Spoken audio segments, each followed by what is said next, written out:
Hello, hello, everyone. Good morning, good afternoon. We are really very happy to have all of you here in our first webinar in our series about new rurals. I'm here with my friend, my colleague, responsible leader, Thais Corral. Hi, Thais, how are you? Good morning. Good morning. Hi, everyone. It's a great pleasure to have all of you.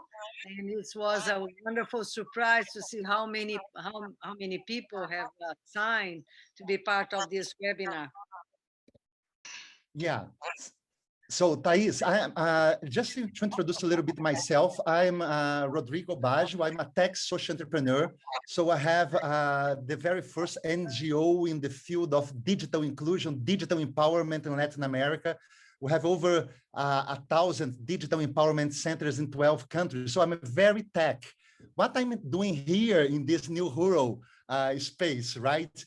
This is because 10 years ago, I met an entrepreneur here in Minas Gerais, state in Brazil, and he started a vision to start to buy lands around of a natural park from the States. So this park have 1,600 hectares. And now we have around of the park, this national private reserve that having over 6,000 hectares. Comuna do Ibitipoca. So I started supporting this place and learning 10 years ago. And 3 years ago, I started to live in the farm, in a ranch here, and then start the COVID, the new normal, you know. And I was with my family, my kids, driving to our ranch here. And then we stay here for 2 years. We started planting and clean water and solar energy. And, you know, that changed my life. And I started to be a tech social entrepreneur with but not a urban tech social entrepreneur, but a rural tech social entrepreneur with this sustainability and regeneration process. And in our last responsible leaders meeting in Brazil, in an amazing place called Sinal do Vale, we had in that time, I think, 12 or 15 responsible leaders, and many of us was in this moment changing, want to be more rural, connecting with the mother nature. And then we start, Thais, to talk about that in this beautiful place. And the idea that emerged was creating a web series about new rurals, talking about that and creating a community of people that are in this process, in this journey. And it's really a beautiful idea that we are changing reality now. And thank you very much, Markus and Tobias, to be here. And now I would like to introduce you, Thais Corral, a wonderful social entrepreneur that creating one of the most inspiring SDGs places or regeneration places. Thais, up to you. Thank you so much, Rodrigo, and it's really so great that we could do that, and we could do this series, and we could explore, which I believe it's a new field. It's an old and a new field, as Markus Hipp is going to tell about the history of how people connected to places in different forms along the centuries, along civilization, no, the different phases of our history. But right now, this is emerging again because as the world is somehow in so much trouble, we look into locations, places for culture, for natural resources, for meaning, for good food, for something that is very close to us. And I've been my entry point in all this. I came from the sustainability movement, I know, back 35 years ago, and we talked about many of these things that we couldn't really do in our lives because the lifestyles were so disconnected and we didn't know how to do this transition. So 15 years ago, I thought, well, we proposed so many things in documents at the Earth Summit, Agenda 21, these framework conventions. We talk about all these different crises, environmental, social, And I said, why don't I try to kind of, with the ones that want to come, to make this in a place, an example where all these difficulties or these challenges are present, and you can go about them creating like prototypes and alignments in which we can to which we can find solutions, no solutions based in nature, solutions based in people convergence, and we had the pleasure to be one of the first, one of the places where the BMW Foundation gathered their leaders. One of the, and Markus is going to talk about the BMW Foundation. We have the pleasure to have here one of the CEOs, one of the directors, and since the beginning we aligned on that matter, that Markus could see the same, could understand the perspective of Sinaldo Valley as a place where people really have an experience of what it means to articulate what we do with a place and make it real. You know, we are people that need to understand things at the reach of our hand, and that's something I understood in the global environmental movement. So today, Sinaldo Valley is an example, a small example that is also located in one of the regions of Rio de Janeiro, in the metropolitan area, a region that has many challenges, environmental, social, but we are creating like solutions and a perspective that we can share, educating different people from all over the world, locals and internationals that come here, leaders and students. Everything is connected at Sinal, and this eu tenho, né, tudo. Eu tenho 3 condomínios aqui que estavam, né, monitorados, incluindo esse, por exemplo, do Rio de Janeiro. I think somebody has Adriana, I think someone da nota, situação da nota, data de emissão. Mute, please. Somebody has something. Okay, so why don't I introduce then Markus Hipp and Tobias Hipp, these two wonderful and very committed brothers, committed to change, committed to transformation, so they can talk, Markus, about the history and the theory of places, and Toby, like we call him, can talk about this perspective of the sustainable development goals, like expressed in places. Please. Thais, just before you introduce Markus and Tobias, I would like just to remind that we are here, not only responsible leaders from BMW Foundation, but we're creating a partnership with Ashoka and Catalyst 2030. And then we share in all of these networkings the idea of these webinars. So we are more than 30 people here from Ashoka, from Catalyst 2030, from BMW Foundation. And I think this cross-networking event is really great because we can have here people that have a deep interest in regeneration and these kind of things.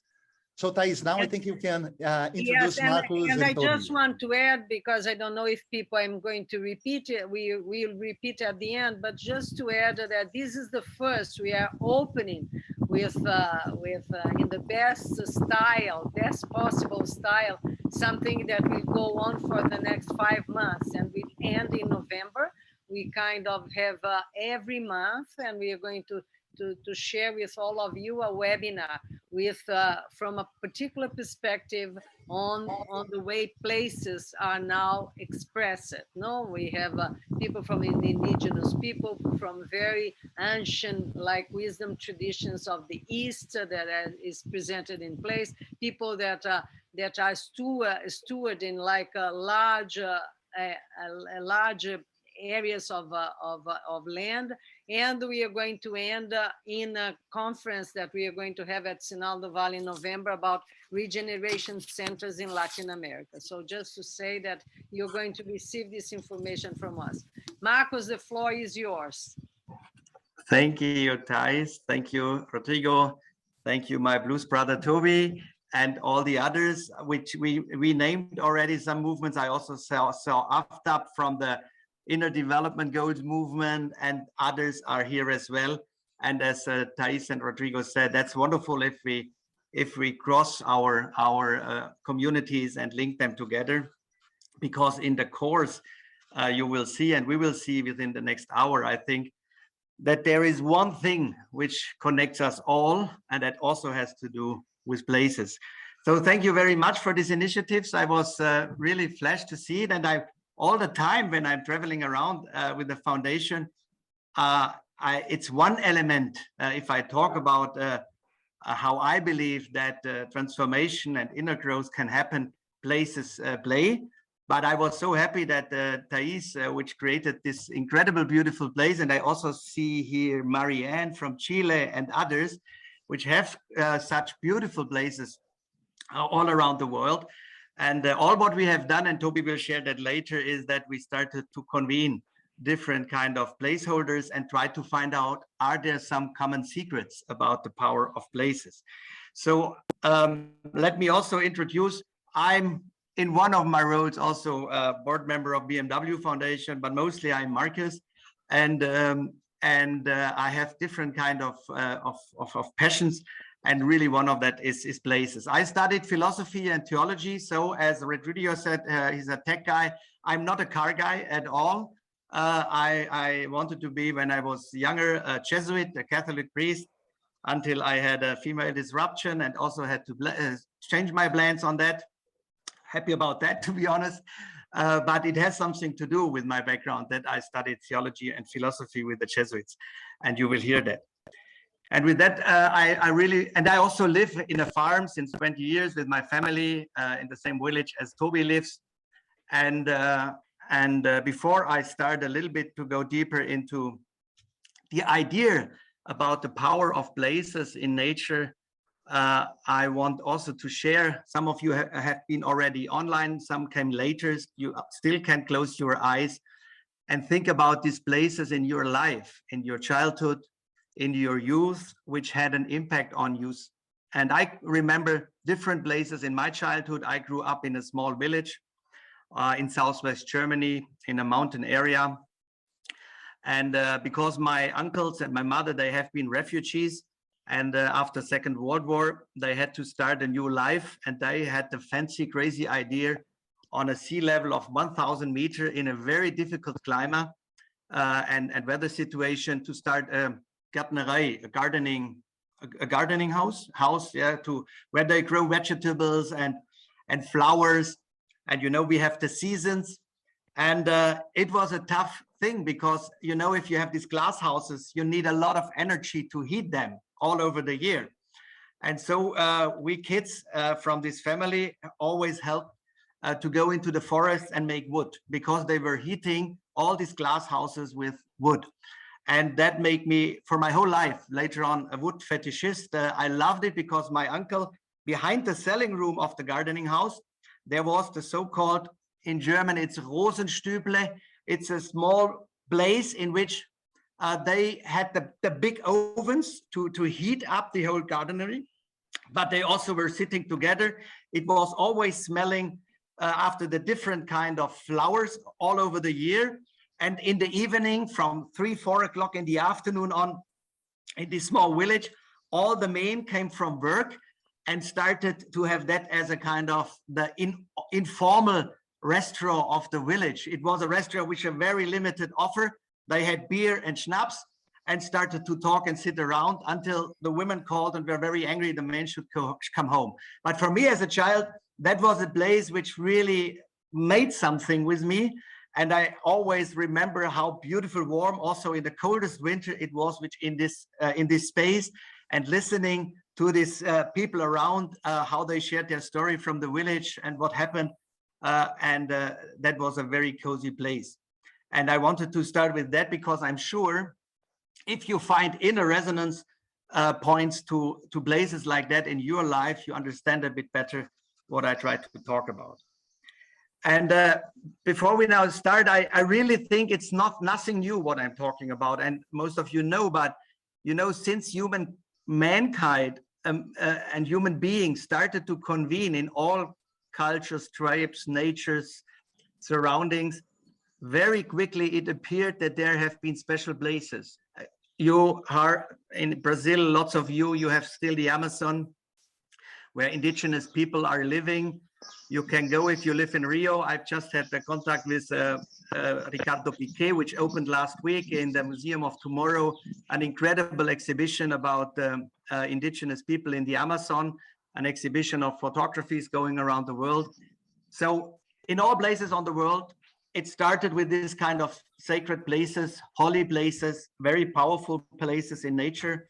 Later on, you had that in all kinds of religions. You had synagogues, you had monasteries, you had Buddha temples, whatever. In every kind of religion, tribe, or community, it has a lot to do with places where people convene and try to come into another mood and attitude and openness. And then in modern life, we started to disconnect that. We started to have private life, and then we had our work life and professional life. And I think that's one of the reasons we should understand why there is something coming back and people miss something in their life. And that has something to do. I also want to quote from my religion background as a Christian. You know, the inventor of so-called the monastery movements was already in 3rd century, Benedict from Nursia. He was and he started that in the 3rd century, and he's the inventor of monastery life in Christianity. And he had a very, very short frame. That was his whole pitch, or his whole motto was ora et labora. If you take it very precisely, he also said et legis. That means ora is praying, it's the inner life, it's spirituality. Labora is work, and always the monasteries and these places have been then the center also of cultivation of the earth and living with the nature and with the earth. And legis is interesting. It's always forgotten. It's a little bit about studying and also thinking and reading about new things in life. So that's the 3 elements.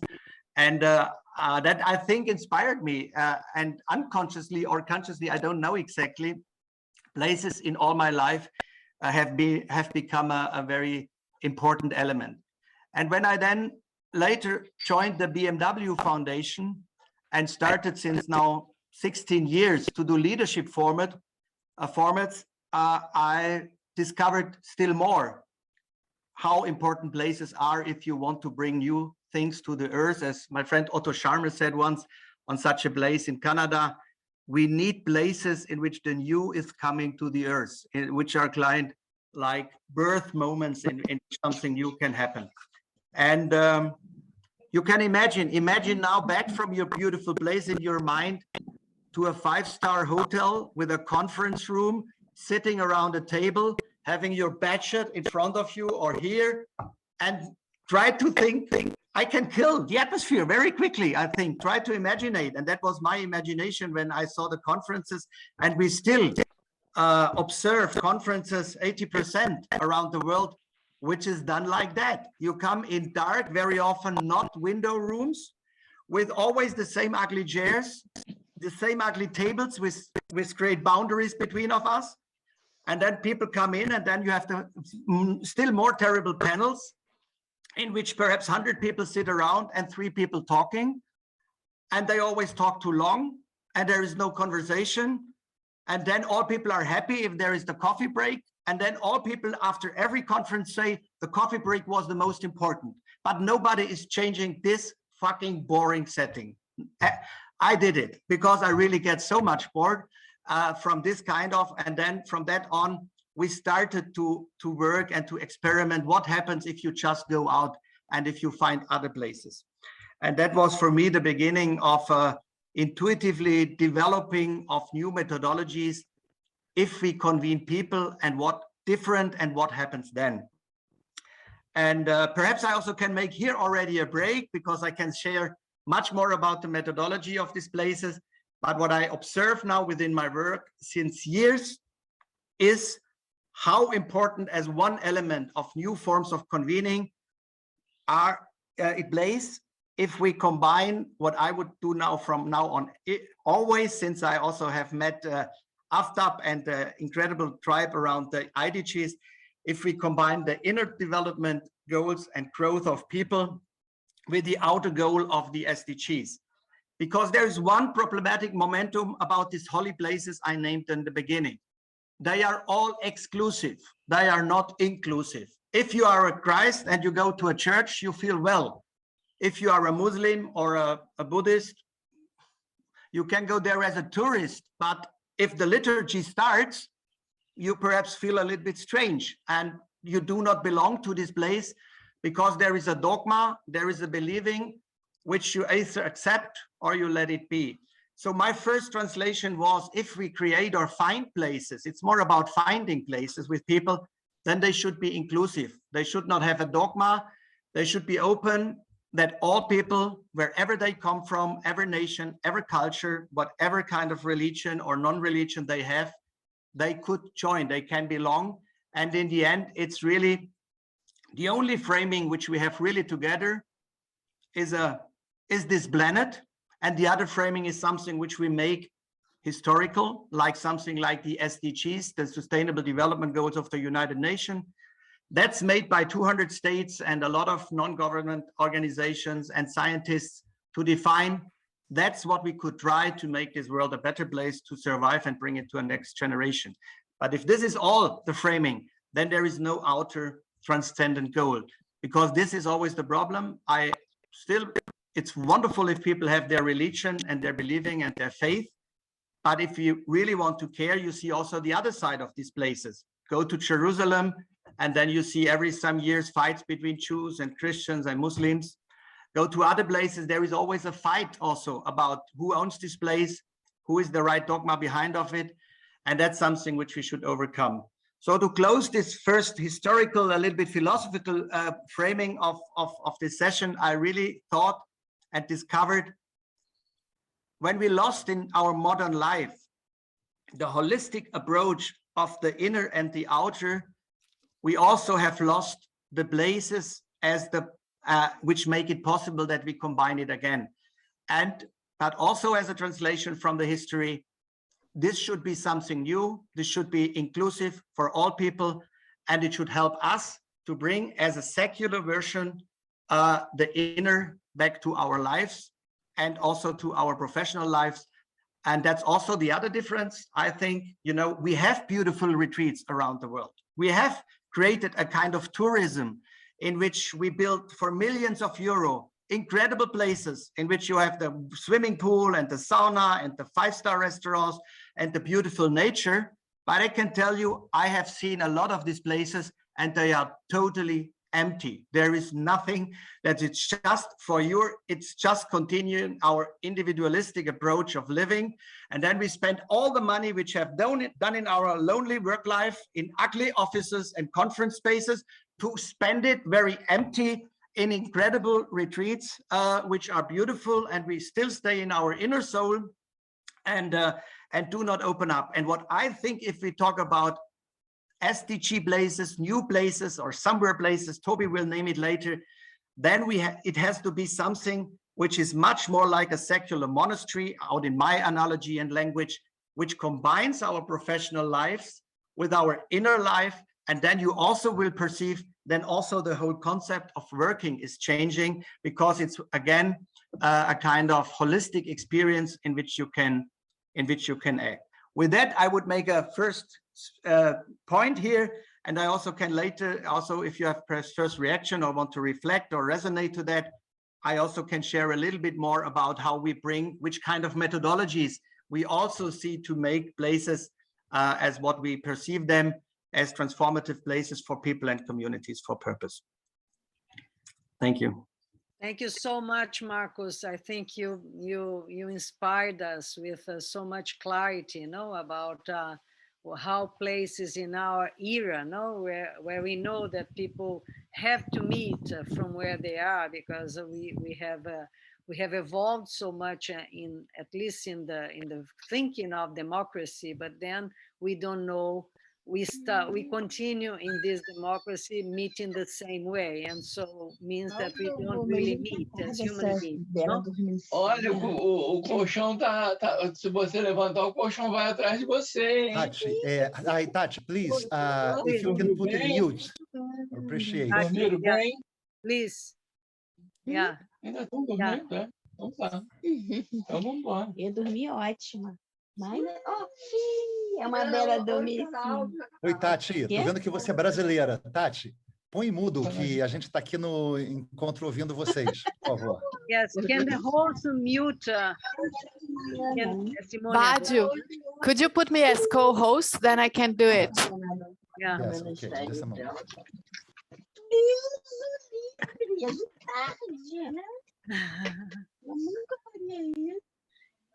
Can you put? Okay. Thank you. Markus, it seems that you is Markus the host? No, I'm not the host. No. Markus is Simone, no? Okay. So it's part of our complexities and our being together and. Markus, you are the host. I'm the host? Yeah. Oh, okay. I didn't know. Can you put? I've done it. I've done it. I saw it. I think I didn't know that I'm the host. I didn't make the link. Sorry. Excellent. Thank you, Markus. Okay, Thank you. So now I think that that Markus said something very important, that these places have to allow this bridge between the inner development goals, because we are humans and we are in evolution with places and with everything else. Our conscience is expressed in what we do and what we have, no, and the outer sustainable development goals. And there is a movement in which Toby has been a driving force that has been also supported by many of us, and Sinal is part of the SDG places, and I know that Marianne Miller and also in Fundación Origen as well. So we would like, and I don't know who else here in the call are part of the SDG Places movement, but I would like to pass the floor to Toby, and he can explain more on how this idea was born and where it will go. Edna, so Edna too, I'm sorry. You know, Edna is on the call, is that I can't see everybody. Welcome, Edna. Thank you and welcome. I'm in Sinal too. I'm close to Thais in the moment because I'm really on a travel around the SDG places in the moment, and I'm really impressed that we are so much people in the room. And last week I was by Marianne in Chile. So, and in June I was a lot of time in September in the Spanish Pyrenees together with Charlotte. I see Charlotte is in the room. So a lot of interconnecting are in the room. I'm really happy that we have a time, and thank you, Thais, that you invite to this topic. And I think it's the first time that my brother and I really for the same topic in a call. So we are very often by live gatherings, but thank you for this invitation.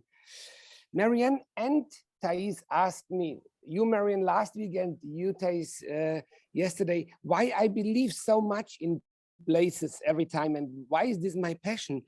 And I can make it very easy and simple.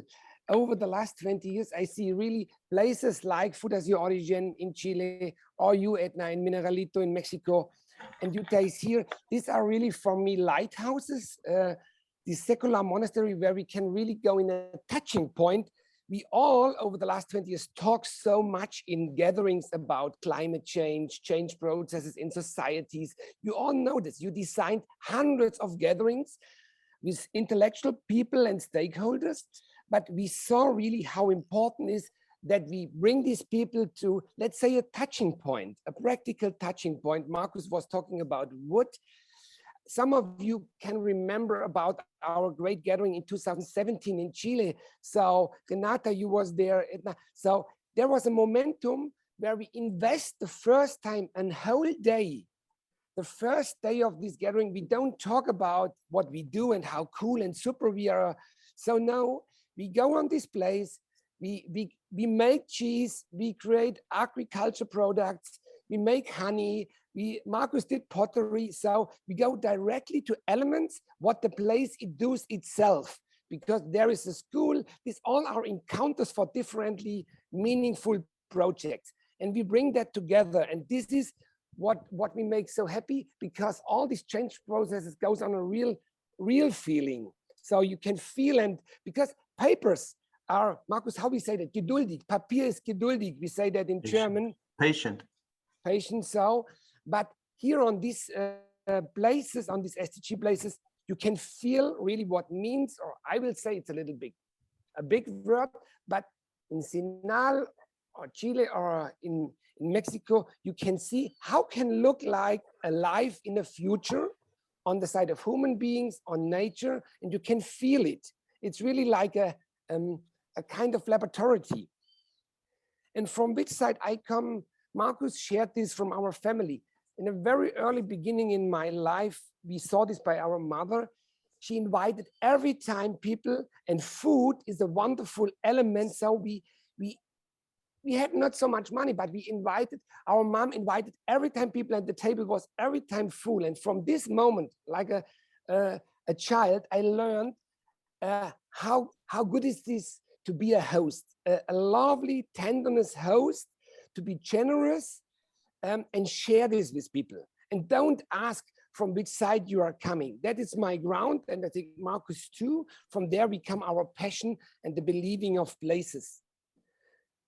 But I don't want to speak really so long, more a little bit the context. What are the SDG? I get very often the question, what is an SDG place and what means that? We framed this in the moment around the SDG goals, but what's the difference to eco-villages and yoga retreat centers? They are all okay in the world, but we bring our point to that an SDG place, it's every time purpose-driven. The founder or the team of the founders, they are really itself purpose-driven. They have own projects in that they believe, and they create this that could be go around education or forest. So this is in general, the place is purpose-driven and not to make money with one of these topics. So this is the first element. The place itself want to be under the frame of the SDGs. They want to work in combining with the goals, with the 17 goals in different levels. And one point is very important, let's say this is the third level, all the places have to be embedded in a community, in a local community. The teams have to come from a local area. Thank you, Renata, for sharing the link, I see that. So this is very important that these places are not satellites. So we have so much wonderful retreat centers, but they are rich and they're really satellites. And we want that our places embedded in local communities, because that makes them very, very strong. And the last point is that we want that these places are really open to share their own knowledge about projects. Here by Thais last week, I saw she invites every month kids from the favela. It's very close, Markus, to the idea from Magic Bus in India. So to bring for a day kids out of the favela and give them experience to plant trees, what's good food, that they have this experience live and they have fun. Please don't forget that. Not only these strong purpose-driven topics, I love that SDG places are full of joy and happiness, that we go in change processes with happiness and joy, because sometimes we are too hard with ourselves. And this is my final point to SDG places. So Markus and I, we promote very often, we have to celebrate what we do. And Charlotte knows this very well from our gatherings in Spain, how important it is to celebrate what we do on a good way. Please, I think you understand what I mean. So what we do or what we offer on the SDG places is, it's really simple and not big, but it's an invitation to you, and perhaps you can help, because first we want to identify more places around the globe.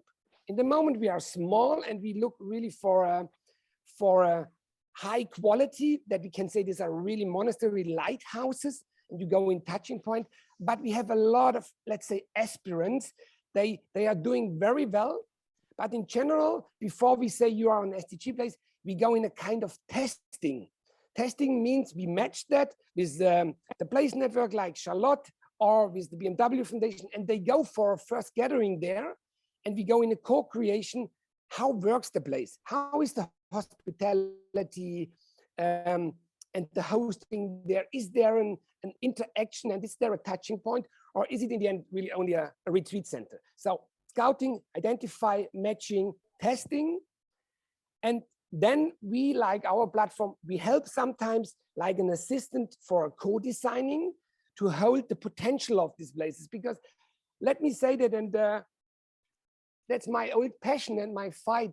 A lot of global organizations and foundations, they want to change things, but in the end, they're every time the same time-driven agendas. They're full of topic-driven elements. So, but we say every time, less is more, and we help them a little bit.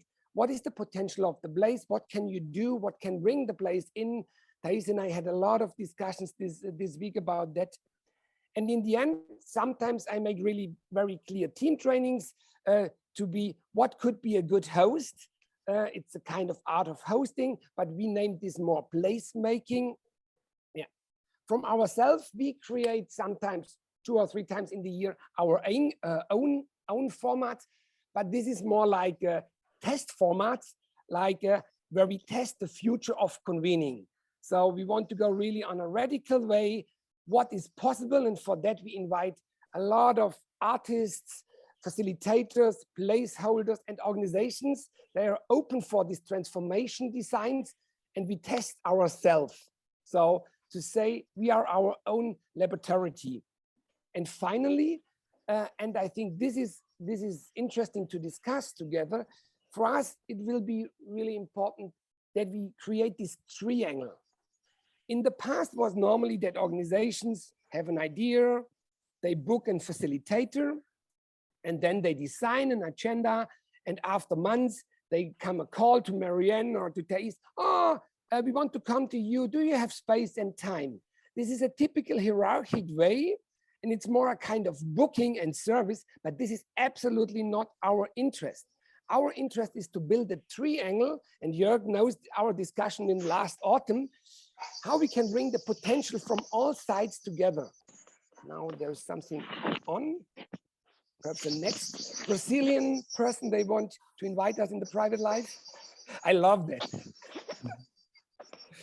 Okay, now this triangle means I want to invest a lot of time in, and Charlotte had an experience in June, that we have similar, small calls where we invite the organization, the placeholders, and the facilitators together, and we talk about the seminar in an easy way, and we hold the potential from different sides, that they start from an early beginning together on eye level and not on a hierarchic way.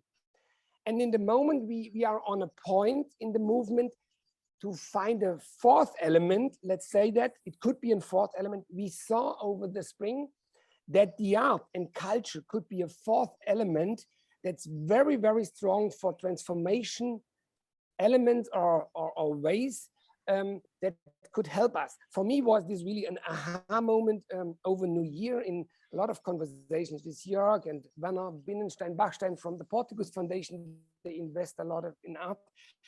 Art is one of the oldest elements what we have on Earth to go in another perspective. Markus and I had this experience when we talk about transformation in the last 5-10 years. That was sometimes we are on they push us on the corner of esoteric. But this is exactly not that what we want. We want to offer a space, a secular monastery. I like that, Markus, what you say. When you go like a Jewish people in a Christian church, it could be not easy for you. And SDG places or places like what we have here with Thais, that are really secular, and we invite in open change processes, and art could be very helpful. This is new for us. And from this point, I will tell this here first time. We think the SDGs are really good, like a frame, but it could be exclude some places and organizations. And we want to go more to a new frame. It sounds like somewhere places. And we want to invite artists and art very strongly, like a 4th element. because that could be very helpful in the serious world like Rodrigo, what you say in the tech world. So to give them people a touching point and they are open for this ways. So that's all a little bit spots about me, the movement, and I will be happy to stay in contact with you to identify more places. We need this around the globe, especially in Asia. I can say it's not easy. We started in Africa. Europe is, I think, I will say well, but not the best. In Latin, let me say this here. I'm really happy because I can say there are 3 of our best lighthouses, what we have. Really, Edna is very authentically how you build it, very slowly. And Marianne and Thais are for my personal heroes because they did this not like 2 years, they did this over the last 40 years. These are my 2 women heroes in Latin America, so strongly and they are so authentically. And please, I know Renata and Coco planned something in October by Marianne. Yeah, I ordered very well. Okay. 1 Turkish no sugar, please. I mean, somebody has to mute. Okay. Thank you so much, Toby. Thank you for my set. Bye. Huh? Yeah, I want to say I'm finished. Yeah, we will speak more. We have still 45 minutes to go. Of course, we can, but I think you gave so much food for our hearts and our brains that I think it would be worth to have a conversation as we have such an interesting group here together.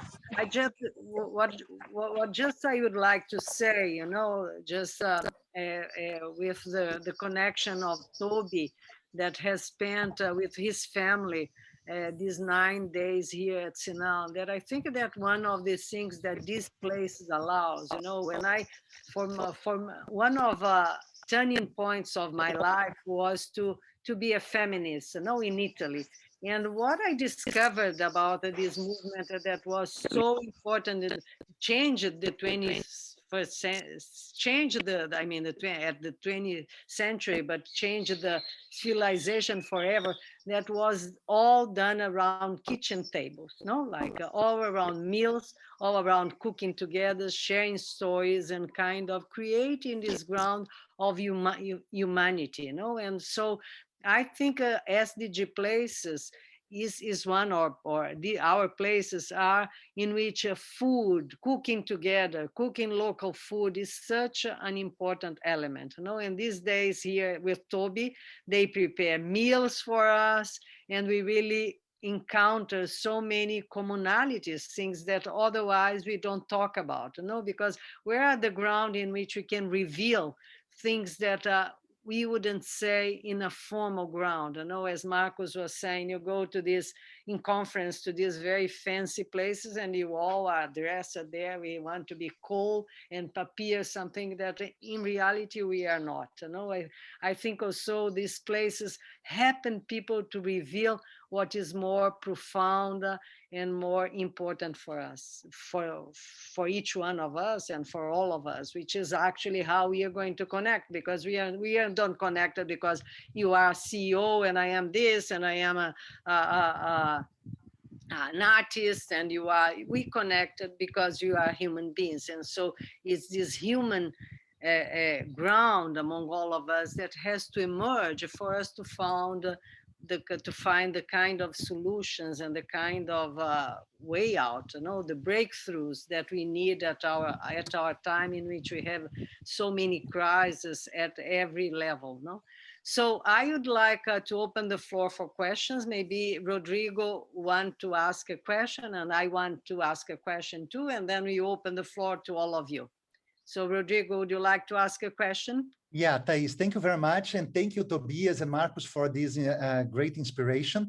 And my question for you, and we really would like to invite all of you to be part and have your question. We are just starting, but it would be great if you are preparing your questions for Markus and for Toby. So Markus and Toby, how do you see the next steps or the future of the SDGs place movements? And how do you include in this vision innovation and technology? Yeah, I would add my question because then we open the floor. I think I still, Markus, when we met like 2015, no, we met in this fancy place near in Bahia, no, where it was a global gathering, and you then came to Sinal and said, I can't understand why we didn't meet here, and we went to a place that is managed by Germans, no, because it was the hotel for the German German team football. Don't raise this topic, guys. Huh? Don't raise this topic about. But I want to ask, why still today, it's so difficult for foundation, for institutions, even if individually people understand the need of creating these places in which there is more humanities, are more familiar, they still don't make the decisions to kind of go for them. They think it's too dangerous, and I find this all the time with everyone, So I like your answer on that, because you talk to foundations, you talk to them individually, like CEO people that do decisions, they like it, but then they can't bring it to the organization. How do you think it's still happening? Guys, thank you so much for bringing this in, and that's also corresponding to what Rodrigo, I come back also to your question, but also some things from Toby. We talk about inner development and these places, and you are absolutely right. If leaders of big organizations, companies, foundations, public organizations, NGO, do not go through this pattern that we have been used, that things have to be perfect and the way of things people have to be hosted, then we cannot break that. If we want to create a new world with a new economy, then we have to be ready. As a foundation manager, I give per year hundreds of thousands of euro for hosting people, for conferences, for hotels. And it's my decision if I break these patterns with this part of my resources, where do I allocate it? And for me, SDG places, and as Toby said, are more social enterprises, impact first organizations, in which, of course, these people have to have an income, and a good income. But if I, as a leader of an organization, have the possibility to bring and to decide, if I bring 30,000 euro for a once-week event to a hotel chain where I know there are external stakeholders and others, which there is no belonging to a B Corp movement, to a new thinking about what is a company for society, and I can decide there is another place where perhaps the Wi-Fi is not perfect, and perhaps not all rooms are already 3 or 5 stars. But the nature is incredible, the people is incredible, the art of hosting is incredible, the food is from the region, and you have a triple effect. If you do a clear expectation management, you have a first effect to your participants. Take them with them in the story of the place and the host and the person behind of you. Then you have an impact to all the people working there, because they are normally from the community, they are from there.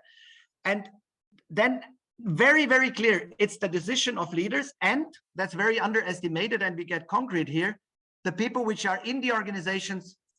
You have very often organization where you have the so-called project manager, for event managers, the people like that, or the facilitators. So as Toby said with the triangle, we need them all to create our own new circular economy. In where do we want to invest our money as leaders, and where do we invest our time, and where do we want to be? And the example which you made, Thijs, is so wonderful, because it was exactly, I was then very much debating with my team. The question, why did we go to Thais? They said, yes, it's in the rainforest, sometimes a little bit, it's wet, and the rooms are perfect, not like, or something like that. Then I say, hey, we always talk about reconnecting and living in a different way. And also these places have then the possibility to increase. So it's consciousness decisions which we have to make as customers and organizations all the time. And what Toby and me and Thais and Edna and Marianne want to bring into this place is make also please consciousness decision where you do your meetings and convenings and what it happens there, and how the money is staying in a circular economy, in a closed circle. Every euro I spend in such a place I spend it 3, 4, 5 times. I spend it for me as an organization in a better way. I spend it for the people living there in a better way. I spend it for my participants in a much better way, and make just a clear expectation management if something which we are used to have perhaps is not there. And that's something, if we talk about less is more sometimes, then we have that also take into our consideration. Rodrigo, to your question about the next steps, I think technology is a movement. I would not say we have to go off, and that can be an element that we say put it away, but we have also seen it's necessary that if we want people working there, that technique is important. We are also thinking about synchronous kind of events. We as a global foundation, we dream a little bit from why do not, instead of convening people on 300, 400, 500 people on a world forum at one place, which also is a little bit contradictory to our mission about climate change and CO2 emissions, why not creating 10, 15 places around the world where you can host 30 to 60 people, but we find also digital way to combine them. And then you have both positive elements of digital convening as well together with physical convenings, and you also can create a global awareness of being a global community for the planet, because that's a little bit the challenge which we have. People love it to be in global communities. If you want to be an inclusive global community for the planet, you also have to make global experiences. So there we are still trying to find new solutions. Another remark I want to make, that what are we not? We are not an exclusive organization doing new kind of certifications. SDG Places until now has nothing to do. It's an open movement. It's an open source movement. It's a peer group movement. To be honest, I tell you the criteria of the most places which are until now into this movement. They have been in my places in Paris, and then they said, oh, I'm doing something similar. And then I came to Thais and said, oh, Thais, do you know what you are doing there? She said, no, it's just my place. They said, you are doing much more than just your place. And Marianne. So what we do is just framing something which is all over there in different ways, and create a platform in which we exchange the methodologies about what can we do best in the choreography, in the design, and the combination of methodology, facilitation, and placemaking and hosting. That's a little bit the idea, also for the future. Toby, would you like to add something? Only a small point, but it's more a little bit the same. I will really say this one last time. Please go yourself in a way of testing, and please invite these placeholders. And that means not only the founders like Thais or Edna or Marianne, the whole team. Invite them on a very early moment when you create designs or ideas. Call them, say, hey, let's have a first chat. And for me, it's important to hold, was heißt heben, to bring up the potential of the places. And for me, it is really painful after 20 years to see how much organizations and facilitators are invest in time to create theoretical what could happen, but they never been before on this place. They don't speak with them, and they go, my idea is really go first alone on this place, make your own experience, and then you see what's possible. And then you can make your agenda in 5 minutes, because you see, and that's now very strong. I can say the most of the placeholders are the best facilitators. So they know what's possible. Which time do you need for which way? Which coconut could be happen on which moment? Here, Thais have this bamboo forest. It's an unbelievable way for transition. You can make a guided walk. You can implement this in your design. They have a trail to the mountains. On one side, you see the Bay of Rio and all the dirty industry. And on another side, you see the rainforest. You can go for a reflection and sit in a circle, and you can ask only one question. On which side of the earth you want to invest your life? Not more. It's easy, simple designed. And by Marianne, we have a lot of same example. And I know, Edna, you will have the same. This is what I mean with placemaking. The places have an own voice. They have elements. They are so strong, where we can really go out of our brain. We talk so much about transformation, soul, and all these things. The places have that. For it's there. Take it. This is really the big chance. For me, the places are role models where we can test ourselves. And it's more like, do it. Go in this courage itself and make a test. You have nothing to lose. Tobias, I would like to add a question because I really find how people like Thais as a role model created these very inspiring places and do amazing yoga and meditation, things like that. But I can see also a kind of trend where people alone decide move for a farm, for a ranch, for a place near the nature. So I'm seeing as a kind of trend that people are trying to leave urban centers, but there are no kind of support or a kind of community, because this is not easy. Go for a rural place and creating a regenerative life, you know? I think that this is a kind of demand that I would like to ask you, and I can see Markus here asking to answer, but you can also complement, Toby. Thank you. Yeah, that's a good point, because, you know, we are now talking very much about groups and gatherings, and you also want to bring into this series a little bit the reflection about people moving out and what the nature makes for people.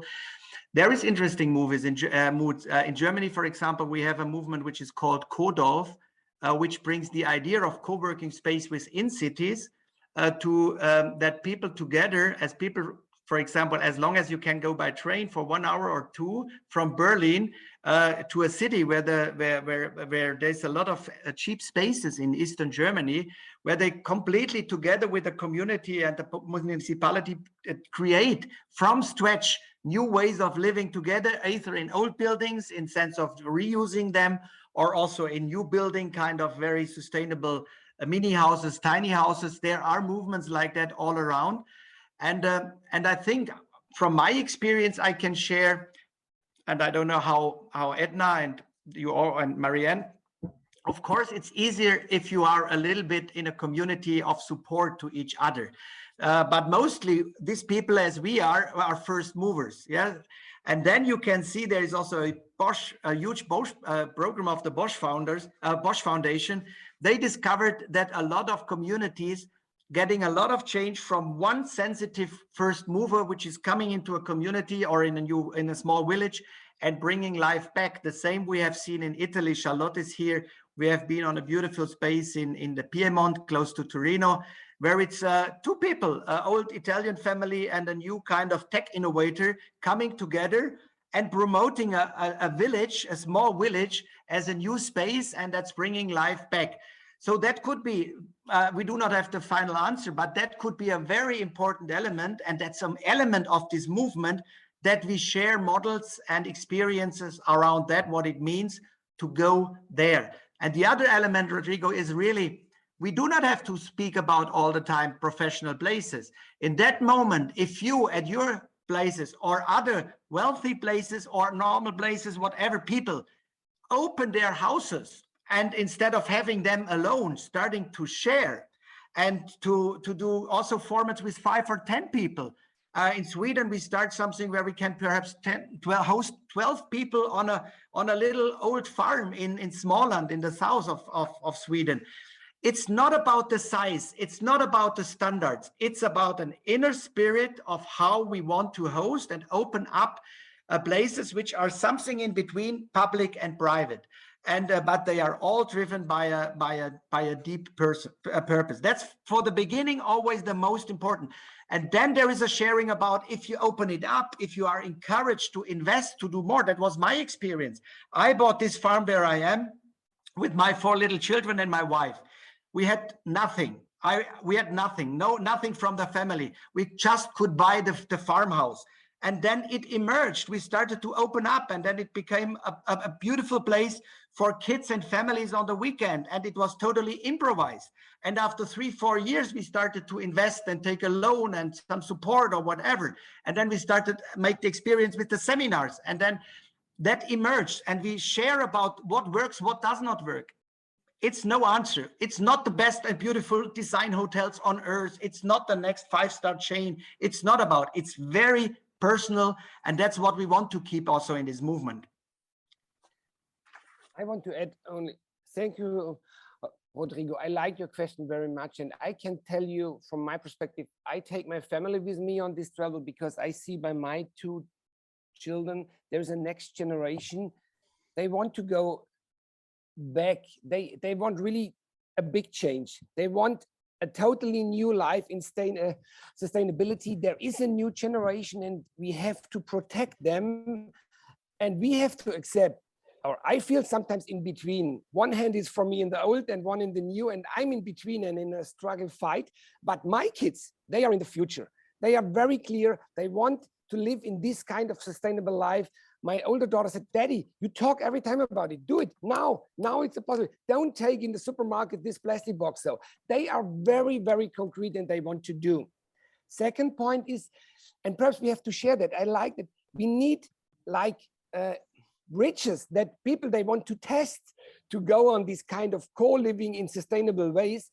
I know that Thais and Marianne, they have this kind of international fellowship, let's not say programs, but Thais and Marianne invited every time young people after the high school or the university to be a part of these places. And that could be very good before you go in this romantic feeling, oh, I built my own place, have a test, go to this place. I know from Wiebke here in this, she's creating in Italy, a village together with a group where you can test, you can go for a time, for a part-time, and this is what I want to offer. Please go in a test. But all of them, perhaps Marianne, Thais, you have to say, and Edna, I know from Steph, my partner in the Pyrenees in Spain, he is totally open to create a community that you are a part, you can live there and you go stronger in the commitment. So I think that could be a chance to test that. But for all, I have not a total answer, Rodrigo, but I see we can react with a deep sense about this trend, what you say. And I can understand that the people want to leave the cities. Yeah, very, very inspiring, and this exploration, no? Because it's a new field in which we are talking about the future of living, no? Living in which you are more in hold also of how we use the natural resources, no? But one thing that I would like to resonate with both of you is that being like the founder of one of these places when all this was still not, I would say, clear how to name it, what it was and all that, is that it's only possible to sustain such an idea in a long run if it's part of a community. You know, this is something I say all the time. You know, I didn't, Sinal is not for me, it's not for my glory. I just had this impulse that I followed in the dark, because I had in the dark, no, in the unknown, because I didn't know exactly how it would play. It was still very early in the 15 years ago. I mean, now people understand more what it is, but what I think is that more and more, you know, you have to step out of somehow just thinking about things, but really committing to what we believe, because this is the moment at the earth, you know, that we have to, each one of us will have to take a responsibility of stepping out for things that maybe are not working, but you still want to see everything ready for us to jump. You have to jump while it's still the formation, because for all of us, and I imagine it would be good to have Marianne and Edna say something also. We are at the end with this responsibility. Most of the time we are very alone. No, it's we need resources, we need people with knowledge, we need all these things in these places to make them something that is consistent and lasting, which is another big question of some of them. No, because it cannot be just the founder. It's not a hero. It's not a heroic path. It's a path for the future, no, the future of the new generations, the future of animals, the future of our planet. I always say that to people that come here that say that is so wonderful. I say I want to show that it's possible, because I'm not a person with power, political power, or with money, but I just did it, and it was possible, no? Because when you create something that is aligned with the zeitgeist, with the spirit of time. There is a convergence of many elements that are in things that unfold are like a miracle. There is a lot of serendipities and always coming into a flow, but every day is a challenge. And I think the people's question and that strong belief is a big challenge, because as we said about the foundations, I see also about the people. They want to do, but then they don't want to lose, to risk too much. We have to risk, you know, and it's not a big risk because we are still alive here. Yeah, go ahead. There are more questions perhaps out there. I would like to listen. And in the end, I really would also like to share a little bit more about the role these places have to build first social trust and capital between people before we go to collective action. Aftab made a great remark in the chat, but perhaps first we could collect 3 or 4 resonance points from others that we still have a little bit time to react and to. Yeah, Markus, I'm seeing here Manolo from Mexico. He also would like to share a good example in Canada. So Manolo, do you like to share? And maybe Edna and Marianne, you know, that have been part of these discussions for a long time. Manolo. So Mariana, and then Manolo, and then I see Jorg raising his hand. So have 3 people here in the line. Hello to everyone. I'm so glad to be part of this group and part of all of you. And I'm so sorry I'm not with my camera. I'm on my way to the hospital, to the doctor, because I had an operation last week. So I'm really sorry I cannot share right now, but I totally agree with Thais and what Toby and Markus have been saying. And I'll be available to join you all the next meetings. But for now, I'm sorry, I cannot comment anymore. Thank you. All the best for you. Thank you. Thank you. Sorry. Take care. Bye. And everybody welcome, of course, to see what we're doing in Chile, and we can share everything we know. This is the idea. Also, what I love about this is that we're all in a big network for a big transformation of the world. So we have to be generous and share and connect. And as you said, Toby or Markus, is really important to help, you know, corporations and people choose our places and really make the possibility to open people's experience to another type of vision, you know? And most of the people who leave our places leave transformed, happy, connected, moved, and inspired, which is also for us the big reward we get every time. Thank you, Marianne. Jorg, do you like to share? Manolo is waiting. Oh, Manolo. Thank you. Thank you very much for inviting us to this conversation today. Really inspiring. I'm a total believer of the power of places, the power of communities, and the synergy that the two can bring together as examples of a new way of creating the right relationships for the right reasons in the economic way. I mentioned in the chat this example of Hollyhock in Canada because I believe, I mean, especially you, Markus, Tobias, Edna, maybe you should take a look at their internet page, but this is a really interesting group that has formed a very interesting community in British Columbia. They started with the first family of triple impact investment funds in Canada, and they have created a whole movement of triple impact in Canada. And I have demonstrated, as Markus, Tobias, and Rodrigo have mentioned it, the power of places, the power of this synergy that takes place, no? So I just wanted to encourage you to take a look at it. If you're interested, I'll be more than happy to put you in contact with the people that founded this place in Canada. But it's a good example for us in the in the Americas continent to look after and try to replicate the example. So that's what I wanted to share. Manolo, thank you very much. Muchas gracias. Jörg, you can go, please. Yeah, thank you very much. I really want to build on what Marianne said. How can we reach out to other organizations and, so to say, to company? It's also, Markus, what you have put into the chat. And so the example I want to bring forward is I had recently a conversation with a Swedish company.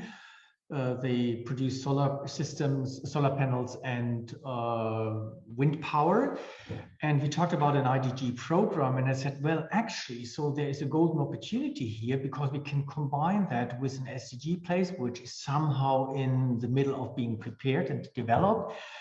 And what I found out is that, oh, that sounds nice.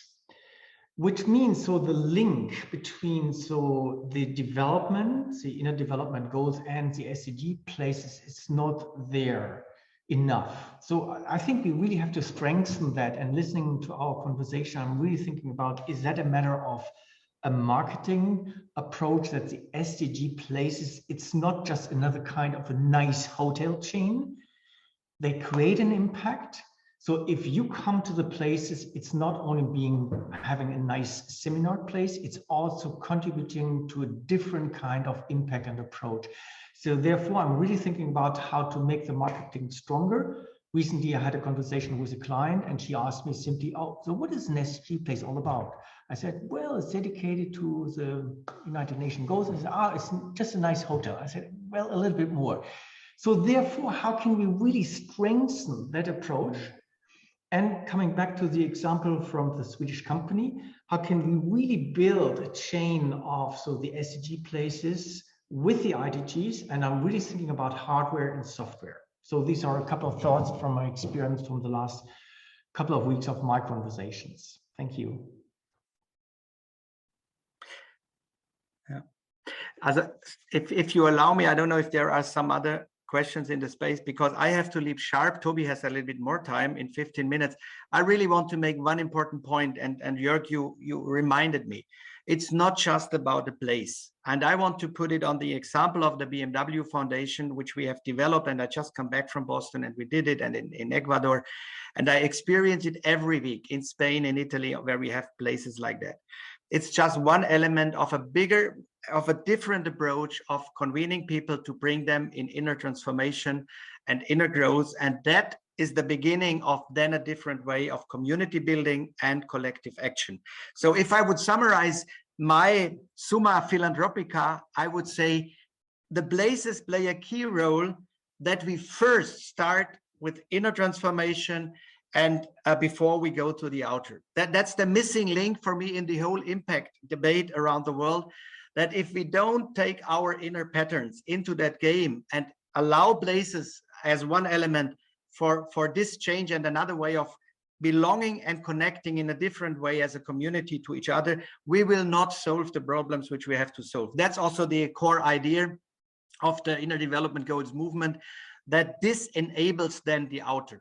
And I just want to name it very quickly, the 5 experiences which we have made, which belong to the places idea. We frame our methodology of convening with 5 elements which make a difference.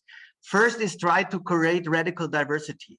Make meetings and convenings, or add to convenings people which are totally not from your field. If you are free to invite, create diversity.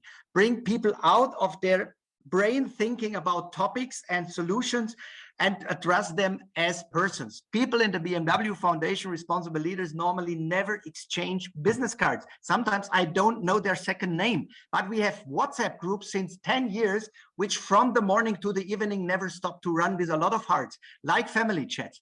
So, and I sometimes just know the first name. Diversity helps us that we do not go in our normal peer games, but we directly connect as people. Second, places, we have talked a lot about that. Places and all the elements of fire, food, walking, sauna, all the unconference elements are extremely important. I turned it around. It's not the content. We can do great content work on the screens, but we cannot deeply convene as people. I love you all, but it's not the same as I have met Aftab in Xcaret in the Swedish island, beautiful area, or I have met just Renata last week at Galapagos Island, or others of you at other places for some days. So really, it's a different. And use all these elements explicitly: bonfire, sauna, sitting, walking, swimming, storytelling. This is so important. People have done that thousands of years as community building. Third element, Steve Jobs said once, design is not how things look like, design is how things work. And the design of our convenings are made that you create at beautiful places with this radical, interesting, diverse people, the maximum deep encounters between as many as possible people, and that within 3 or 4 days. If you do that, it's just creating space, walking, bus drives, whatever you do, feasts, cooking together. We do it all the time. Cooking together is so powerful, stuff like that. And just create different spaces at different places for deep encounters, as many of between many of your participants in conferences. Fourth element, it's for purpose. It's not like in the wellness retreat about your individual. It's not just about well-being of an individual. It's about the bigger purpose of this planet and the SDGs and our inner growth and our mission and our role to be in this world, this discovering of ourselves for a bigger purpose. That's the fourth. And if you have the curating of diversity, the transformative places with transformative hosts, the maximum encounter in design you can create of deep encounters for a bigger purpose, then the fifth element of serendipity can start its play. Then the probability that you will meet within a short time of some days through deep dialogues on these places, exactly the people, and you have the dialogues you have to have in that moment of life in which you are, either personally or professionally. That happens. I have seen that since 15 years. Give that space. Less is more. Just create that with some facilitation and questions. And then the miracle happens. And then you create through this experience the social trust and the social capital. Out of that, you create a different way of collective action and solutions. That's my deepest conviction. And with that, I just really want to answer some of the things I have learned and seen, and I want to share with you. As an open source, you always can ask me and add other elements you are seeing. I would love to hear. There is a hand from Edna. Edna. Hi, hello, good morning from Mexico. So I just want to add something. It's a little bit of what we're doing here back in Mineralito. So this last year, we worked with a group of university students from Tec de Monterrey to make an environmental calculator. So what we're doing here is we're measuring the impact. And one of the things I want to raise is that I bought, fortunately, some really nice gadgets where I can measure energy, water, and gas consumption.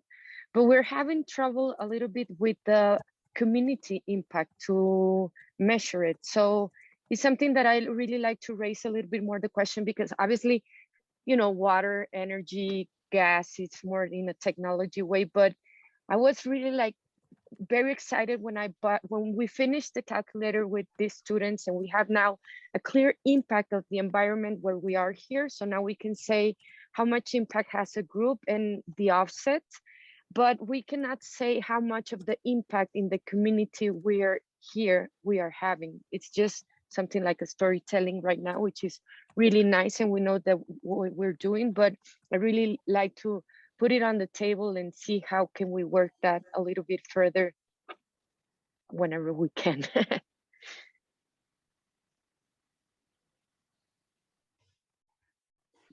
Does anyone would like to address that? We have just 7 minutes left, and in respect of everybody that has stayed until the end, we want to finish on time. So thank you so much, Edna.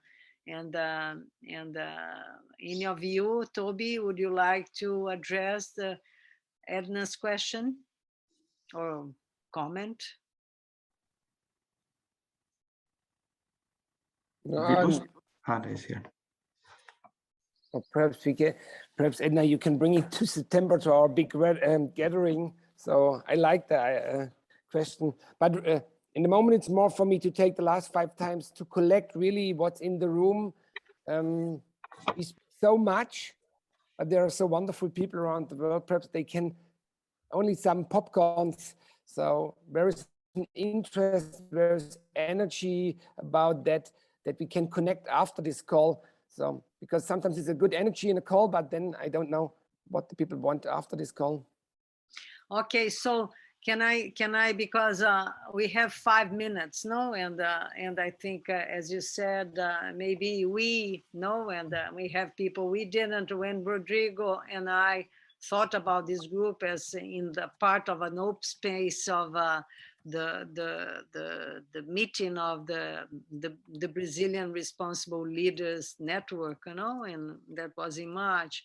We kind of thought that this was a topic very, very close to us that we would like to address as part of the community. But certainly what we can, there are many WhatsApp groups, but certainly we can continue this conversation over these 5 webinars and see from the foundation and from the other networks that are here, you know, how we together want to continue this conversation, focusing on this very relevant topic. You know, as you see, it's so interesting. I saw so many, I learned a lot. I mean, just hearing from you, the reflections of Markus, Toby, and the questions that people have asked. I think it's a new field that deserves depth, not that it just becomes something fashionable that we don't really understand the importance of this for our times.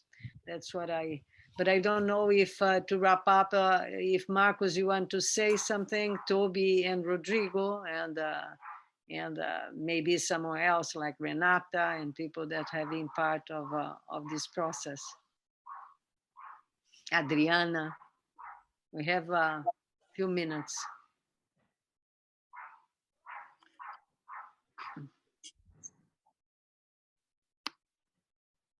So if there are some remarks still, I just really want to invite you, because it's the beginning, to repeat, it's an open thing. Everyone who has an idea to change an existing place, to open its own private place, who have discovered somewhere in the world a place which inspired you and which I would say from 8 to 80 people can host. My perfect size after all my learning is 30 to 40 people maximum. 20 is too small because then the party is not so good. And from 40 on, it's getting difficult. So don't care about that. I just forgot, dancing and singing is so important as food, and we always do it. And I forgot to say, Toby is a great placemaker, but he's also the best DJ I've ever seen. And take music back, singing back, dancing back on your places. It's a very personal old thing since human mankind, and we forgot it. We just want to bring awareness back to that, and all the other things emerge out of all these elements. Just make a bonfire whenever you can and collect people, perhaps put a guitar in the corner, and you will see what happens. I discovered just some weeks ago, Charlotte was with us in Italy, something really I could not expect. I have to say it to you also that the Latinos are, the people from South America are in the majority here, but the people from North Africa, the Muslim people started to sing, and I've never seen before that they outperformed a little bit the Latinos. So there is a lot of fun about singing, and I invite you all around the world, create spaces for singing, dancing, food, and cooking. That's perhaps the summary. And you always can ask us, and write please to Toby if you discover places, share it, make it open source, do not make a new brand out of it. Let's be open and be conscious where we want to spend our money. Sorry for a little bit missionary, but you invited me today, I am. Sorry. Yeah, Markus, thank you very much. It's really amazing learning from your inspiration, the idea of the 5 elements. It's really very, very important. So I would like to say, for everyone that we are just starting our journey in these 5 webinars that we are going to continue talking about the new rules in this initiative that emerged from the Responsible Leaders community in Brazil. For that reason, I would like to mention here and appreciate the support from Renata, Adriana, also from Thiago. Yeah, Thiago, thank you very much for all of your support. And we are going to announce in the next webinars. The next one is going to be in Portuguese, but I really enjoy this experience, and I would like to say thank you very much for everyone that are here, being part of this community and this journey, connecting BMW Foundation with Catalyst 2030, with Ashoka. It's really great have been here with all of you. So Thais, do you like to finalize our session, please? Yes, I mean, and I second you in all these thanks and the acknowledgement of Thiago, Renata, Adriana, which besides being a network driver is a friend, and so many connections we made through the network of responsible leaders, of Sinal, that continue to use in the space and have been opened up to that perspective. So I think there is a lot of potential in terms of connecting place and in this perspective to the transformation we all want. And we are going to invite you, and hopefully you can come to the other webinars. And besides the webinars, we are also open to answer questions, to tell you how we did, which are the challenges, like what Edna asked, because this is a field that we are building together, and also acknowledge, as Adriana has said, that this was a conversation that started some years ago within during the pandemic, I think, through the Latin Responsible Leaders Latam. So I think this is also something that I see very, very close to Latin America, as I know many regeneration centers and people willing to go in that direction in our continent. So bye-bye. Just like, and thanks also, hang on. Thank you, bye-bye. Thank you all. Thank you, goodbye. Muchas gracias. And Simone, that have been helping like a part of the Sinal team. She's here.